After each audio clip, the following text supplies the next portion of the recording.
Oke guys, kita masuk di penetapan FNI, yaitu menentukan viskositas zat cair dengan menggunakan viskometer Oswald. Tujuannya untuk mengetahui viskositas larutan sampel dengan metode viskometer Oswald ya. Pertama, viskositas itu sendiri merupakan kekentalan. Jadi viskositas ini secara gampang bahasanya itu adalah kekentalan suatu larutan. Nah, untuk viskometer ini adalah alat ukurnya ya. Jadi alat ukur kekentalan atau alat ukur viskositas. Nah, namun kalau secara definisi, secara teoritisnya, viskositas itu adalah ukuran kekentalan suatu bahan karena gaya gesek saat zat cair mengalir. Jadi, ini kalimatnya ya. Ukuran kekentalan suatu bahan saat karena ya yang diakibatkan oleh gaya gesek zat cair saat mengalir. Oke, aku tempelkan di sini aja ya. Lanjut berikutnya yaitu dasar prinsipnya.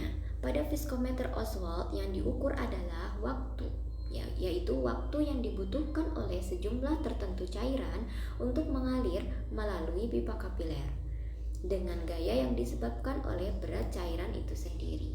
Jadi cairannya ini mengalir melalui pipa dan mereka itu bisa mengalir karena berat cairan itu sendiri.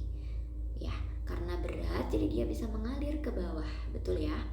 Terus pada percobaan ini sejumlah tertentu cairan tergantung dari ukuran viskometer dipipet ke dalam viskometer Oswald. Jadi kita pipet cairan di dalam viskometer Oswald, terus cairan kemudian dihisap melalui labu pengukur dari viskometer. Jadi dia dihisap lewat labu satunya lagi. Coba ya aku lihatkan dulu gambarnya. Oke, nah jadi ini kita bisa lihat pada percobaan ini sejumlah tertentu cairan dipipet ke viskometer Oswald. Nah itu dipipetnya ditaruh di sini ya guys. Jadi dipipetnya ke sini, ke yang ukurannya besar gitu, lubang yang ukurannya besar. Kemudian cairan kemudian dihisap melalui labu pengukur dari viskometer sampai permukaan cairan melewati batas A. Jadi nanti pas sudah kita tuang ke sini, terus nanti kan dia memasuki area sini ya, betul. Terus habis itu kita itu artinya kita hisap ya, kita hisap melalui mulut yang kecil ini, kita hisap ke atas sehingga nanti cairan yang dari sini akan memasuki area ini. Nah, hisaplah dia sampai melewati batas A. Ini kan ada batas A ya guys ya. Nah, itu kalian lewati gitu. Ya. Kemudian sampai melewati batas A terlebih dahulu. Maka stopwatch mulai dinyalakan dan ketika cairan melewati batas B, stopwatch dimatikan. Jadi waktu yang dibutuhkan cairan untuk melalui jarak antara A ke B dapat ditentukan. Oke, jadi kalian pertama sedot dulu, biasanya pakai bulb ya guys. Itu sedot sampai atas sini melewati batas A. Nah, setelah disedot melewati batas A, standby memang stopwatchnya. Lalu kalian pencet stopwatch pada saat dia masuk di area A. Jadi pas di A itu kalian langsung pencet stopwatchnya. Terus habis itu kalian tunggu turun ya sampai di sini, turun sampai dia melewati batas B. Jadi pas sudah B, nah kasih mati itu stopwatchnya gitu ya guys ya. Nah untuk apa tadi aku bilang. Oke, jadi intinya nanti diukur dari A ke B gitu ya guys ya, jarak dari A ke B. Nah, terus nanti kalian ulangi ulangi pengukuran pada sampel yang disuruh gitu. Kayak misalnya awalnya misalnya 0,1, nanti ngelanjut 0,3, 0,5 gitu ya, sampelnya sampel gula gitu guys. Jadi kalian diukur ya semua-muanya itu di si viskometer Oswald ini. Oke. Nah, selain kalian mengukur viskositasnya lewat Oswald ini, kalian juga mengukur densitasnya.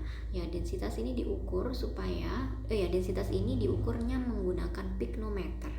Ya, densitas itu apa Kak? Densitas adalah berat jenis. Ya, BJ atau berat jenis. Itu diukurnya pakai pikno. Oke guys. Terus juga jangan lupa untuk kenapa ini BJ juga dibutuhkan, karena keketalan suatu larutan itu berkaitan erat dengan bobot bendanya ya, atau berat jenisnya. Kalau berat jenisnya besar ya biasanya dia bakal lambat, turunnya itu lambat gitu. Jadi berat jenis ini penting karena memang pertama dia berkaitan dengan nilai viskositas. Jadi pertama itu alasannya karena memang dia berkaitan atau berhubungan dengan nilai viskositas, mempengaruhi nilai viskositas. Terus yang kedua alasannya adalah karena berat jenis ini nanti digunakan di proses perhitungan sampelnya ini. Jadi nanti ada perhitungan viskositas sampel itu dihitung dengan menggunakan densitasnya juga gitu, dengan menggunakan densitas atau berat jenisnya. Itulah kenapa diukur dua-duanya. Jadi diukur dari segi viskositas Oswald, viskometer Oswald, diukur juga dari segi densitasnya. Oke anak-anak, gitu. Nah, berikutnya untuk pembuatan larutan, buat larutan gula. Jadi ini sampelnya sampel gula dengan konsentrasi 0,1, 0,3, 0,5, 0,7 dengan menggunakan labu ukur masing-masing 100 ml atau sesuai dengan instruksi pembimbing ya. Kalau di sini dia menggunakan larutannya 0,3 molar sama 0,1 molar ya guys. Nah, untuk perhitungannya pembuatan larutan sekian molar itu gulanya bisa ditimbang ya anak-anak ya. Misalnya kalau di papan tulisnya ibu itu sebentar. Kalau di papan tulisnya ibu itu di sini dia bilang kadar alkohol.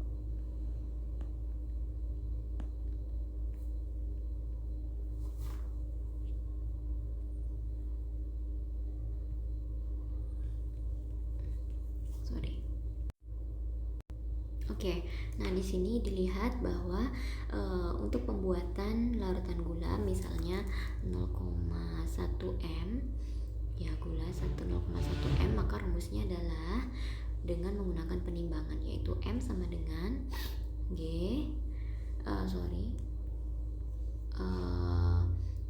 untuk menimbang mol gula sebanyak 0,1 m itu caranya adalah G sama dengan LMMR.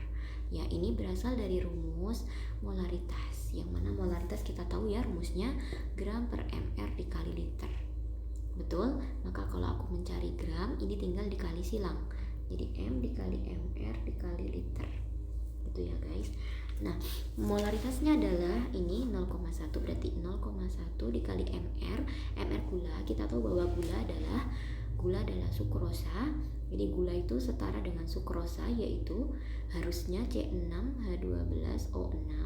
Tetapi karena sukrosa ini molekulnya itu ada 2, maksudku dua kalinya mereka, maka ini jadi C12H24O12. Begini aslinya ya guys. Namun ketika mereka berdua ini berikatan, mereka akan kehilangan air.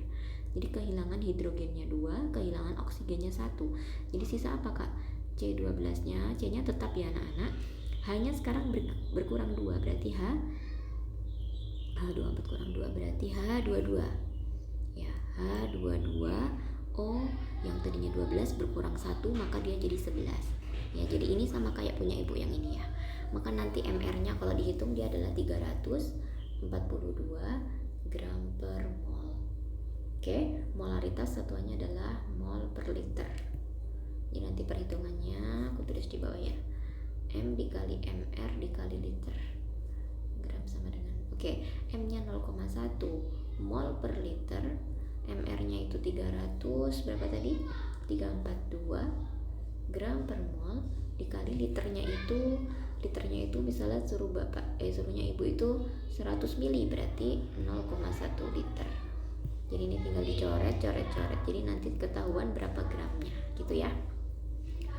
Oke. Nah, terus di sini timbullah pertanyaan buat gula 5% sebanyak 100 mili. Nah, kalau bentuknya persen, kalau ini tadi kan bentuknya M ya, molaritas. Nah, kalau bentuknya persen itu kalian tinggal ini kayak gini.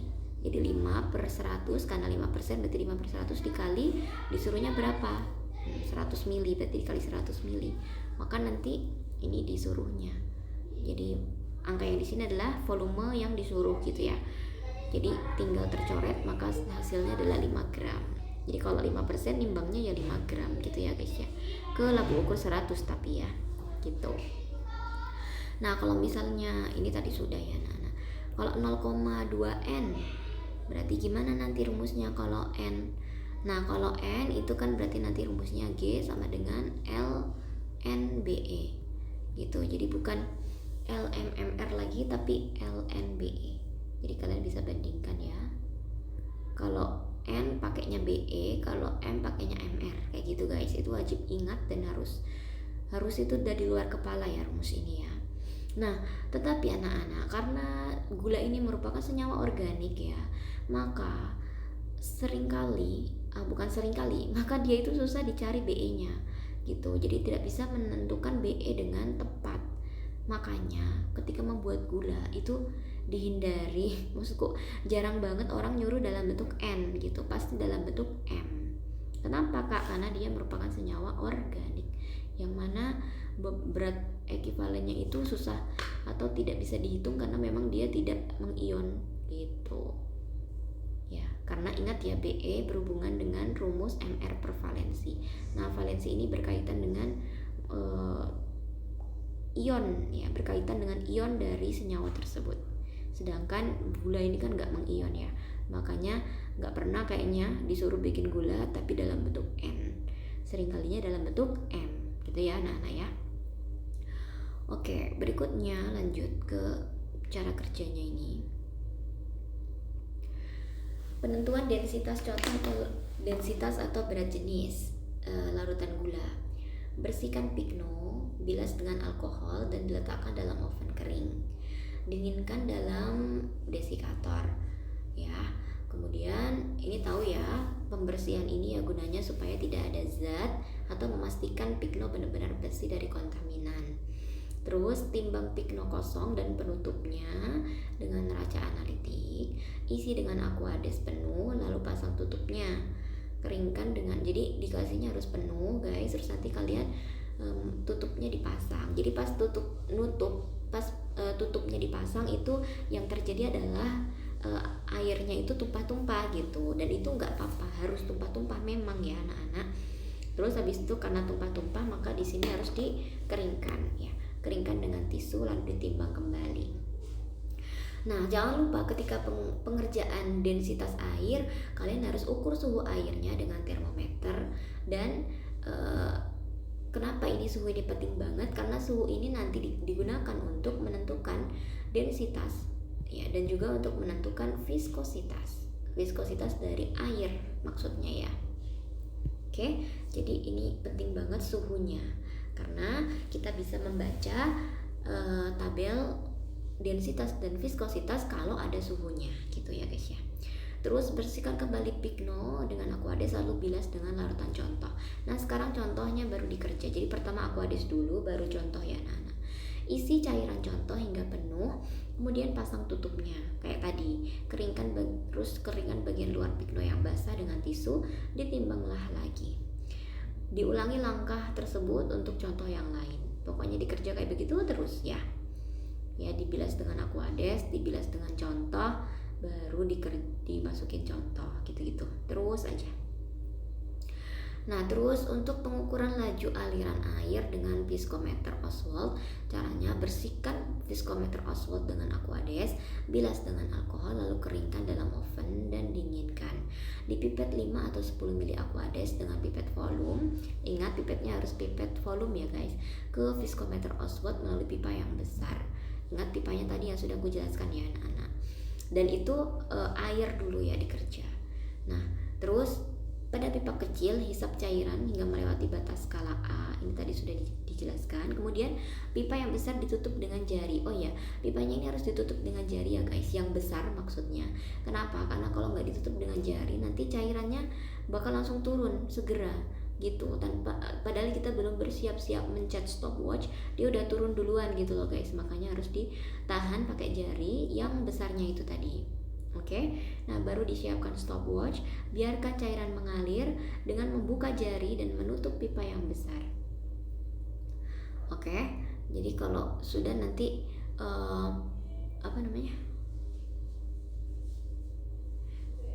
ya, jadi biarkan cairan mengalir dengan membuka jari. Jadi nanti dibuka jarinya, nanti cairan akan mengalir. Oh ya, ini aku nggak ingat ya guys, aku nggak ingat ya itu yang ditutup itu yang ditutup pakai jari itu yang lubang yang besar atau lubang yang kecil ya, aku nggak tahu. Nanti coba tolong dilihat lagi pas di sekolah ya. Nah, kemudian pada saat meniskus sejajar dengan batas atas, jalankan on stopwatchnya. Terus pada saat sejajar dengan batas bawah atau si B, maka hentikan. Nah, terus catat waktu yang digunakan, lakukan pengamatan hingga 2-3 kali. Jadi diulang-ulang ya guys, 2-3 kali. Jadi kayak disedot lagi ke atas, digituin lagi, disedot lagi ya sampai 3 kali. Terus keluarkan Aquades lalu ganti dengan larutan contoh. Dalam hal ini larutannya berurutan ya guys, sesuai dengan yang konsentrasinya rendah dulu gitu. Pengerjaannya sama kayak Aquades ya, berarti diganti dengan contoh, dibilas dulu, habis itu baru dimasukin contohnya. Oke, terus ini tadi sudah rumus pengenceran. Oh ya, rumus pengenceran ini digunakan apabila kalian itu mengerjakan anak-anak, misalnya gula yang disuruh ini gula 0,2 m 0,3 m gini ya, baru kalian itu bikin yang anggap saja 1 m, kalian bikin yang 1 molar. Maka nanti ketika 1 molar ini sudah dibikin, untuk menghitung 0,2 ya tinggal pengenceran gitu guys. Jadi itu yang dimaksud dengan pengenceran ya. Berarti V1 nya kita nggak tahu, C1 nya ya 1 molar, V2 nya anggap saja 100 mili, C2 nya ini yang molaritasnya ini 0,2 gitu. Sehingga nanti V-nya adalah 100 dikali ini molaritasnya tercoret, sehingga satuannya tinggal mili, yaitu 100 dikali 0,2 mili. Artinya yang dipipet harusnya adalah 20 mili. Jadi 20 mili yang harus dipipet ya, di bawah mili kalian pipet, kalian masukkan ke dalam, ini dipipet, dimasukkan ke dalam lampu ukur 100 dan seterusnya ya. Itu kalau kalian gunakan pengenceran. Nah, terus guys, menghitung densitas masing-masing larutan sampel. Ingat, densitas itu densitas sampel itu dilihat dari densitas air. Maksudku ada kaitannya dengan densitas air. Kita harus tahu dulu densitas air untuk menentukan densitas sampel. Nah, densitas air itu sendiri dilihatnya dari suhu ya guys ya. Kalau kita lihat, ini sudah ku cantumkan densitas ya, absolute density of water, berarti ini densitas air. Di sini kita punya suhu, aku kasih contoh di pengamatannya dia aja ya. Di sini dia suhu air itu 25 ini ya, suhu air 25, berarti kalian harus fokus ke 25 itu yang mana kak? Yang ini, berarti ini. Oke. Nah, ini yang dibaca. Berarti berapa itu? 25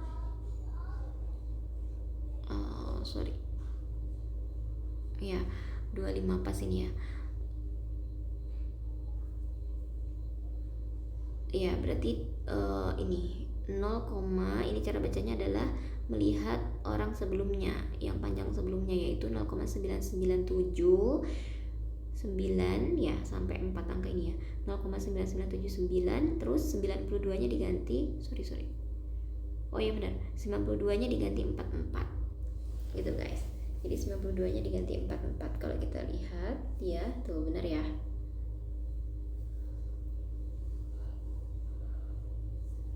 0,9979 0,997944. Oke, gitu. Nah, ini 0,9979444 ini berasal dari tabel ini. Oke, bisa ya cara bacanya ya. Mengikuti yang panjang sebelumnya, terus kayak tinggal diganti berapa angka. Kalau ini berarti 3 angka yang diganti, berarti 0,997296 dan seterusnya ya guys. Oke, yang dibaca yang area sini ya, yang area depan sini. Oke, maaf ya. Nah, untuk satuan dari densitas itu adalah ini, gram per kubik sentimeter, berarti gram per sentimeter kubik atau gram per mili juga boleh, sama aja. Oke. Nah, sudah, nanti tinggal dimasukin ke situ densitas airnya, terus jangan lupa dikaliin dengan berat sampel dan juga berat air. Berat sampelnya taruh di atas karena di sampel di sini yang dicari, maka berat sampelnya ditaruh di atas, dan untuk berat air ditaruhnya di bawah. Gitu ya. Berat airnya ditaruhnya di bawah. Oke, nah untuk berat-beratnya ini tadi ditahunya dari mana Kak? Dari piknometer. Tadi kan kita pakai pikno ya. Nah, berarti berat airnya ditahu mana tadi? Ini ya. Ini tinggal dikurangi aja. 77,9593 dikurang 28,4826 gitu. Itu adalah berat air. Oke, nah untuk berat sampel berarti ini pikno ditambah urutan contoh yang ini yang 0,3 m misalnya, berarti ini dikurang berat pikno kosong. Oke, itu ya guys, bisa ya. Untuk larutan contoh yang satunya lagi juga sama pekerjaannya. Oke, nah kalau sudah dicari densitas sampel, kita lanjut ke rumus berikutnya, yaitu tentang viskositasnya. Nah, kalau sudah ketemu densitasnya, kita masuk ke viskositasnya ya. Dengan rumus viskositas air per viskositas sampel sama dengan densitas air per densitas sampel. Ya. Kalau kita nyari viskositas sampel, kalau biasanya aku rumusnya yang atas ya berarti sampel. Ya, maksudnya apa Kak? Sampel, apanya sampel gitu. Nah, di sini adalah si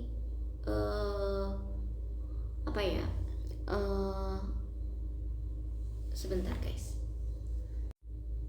Oke, jadi nanti dihitungnya dengan rumus yang atas ini berarti sampel, yaitu apa? Densitas sampel dikali T sampel, ya laju alir sampel, betul? Laju alir sampel itu berarti yang dari Oswald tadi ya anak-anak, yang kalian stopwatch. Oke, per densitas air, karena kita berpatokan dengan air, dikali dengan T air, dikali dengan viskositas air, gitu anak-anak ya. Jadi rumusnya kayak gini Ci. Oke, nah terus kalau untuk kalau untuk viskositas air ini berarti kalian nanti cari lewat tabel juga ya, tabel viskositas air. Dan ini bergantung pada apa? Bergantung pada suhu juga. Sama halnya dengan densitas air tadi, ini bergantung pada suhu juga. Jadi kalau di sini tadi suhu pada penetapan ini adalah suhu 25, maka jawabannya adalah 8,91 10 pangkat min 4. Tapi ingat guys, 8,91 kali 10 pangkat min 4 itu dia masih dalam bentuk Newton per meter kuadrat sekon. Ini adalah Pascal sekon. Maka kalau diubah ke centipoise, kan nanti satuan yang di log Planck itu kan centipoise ya. Nanti satuannya diubah ke centipoise.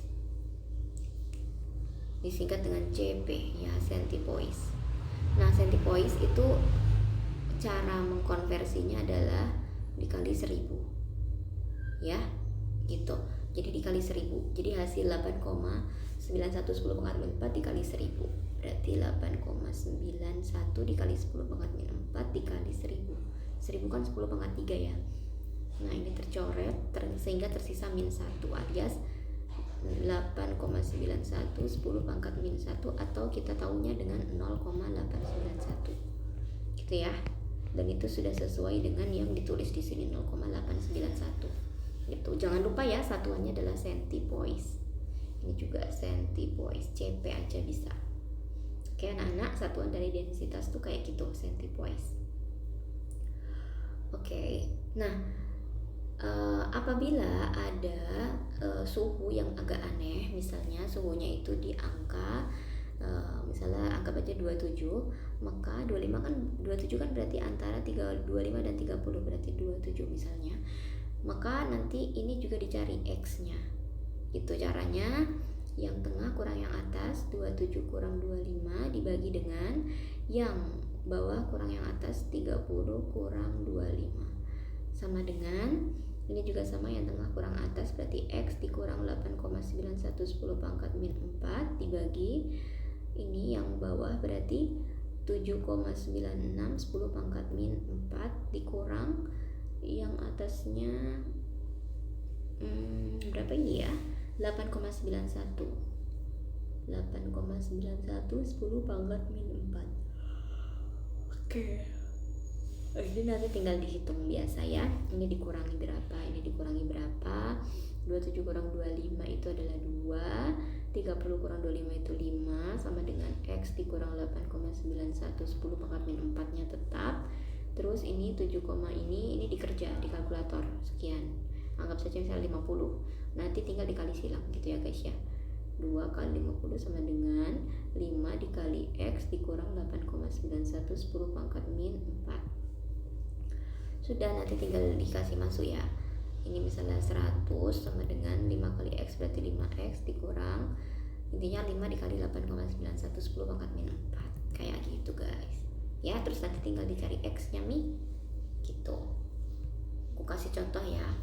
Anggap saja tadi 10 sama dengan 5X dikurang 7, berarti nanti 5X sama dengan 10 ditambah 7. Nah ini pindah ke kiri ya, sehingga 5X sama dengan 17, maka X sama dengan 17 bagi 5. Kayak gitu ya guys. Jadi kurang lebih begitu cara pengerjaannya. Oke, bisa dipahami ya anak-anak ya. Oke, gitu. Semoga yang dijelaskan ini bermanfaat dan juga bisa dimengerti. Oke, kalau bingung bisa ditanyakan di chat.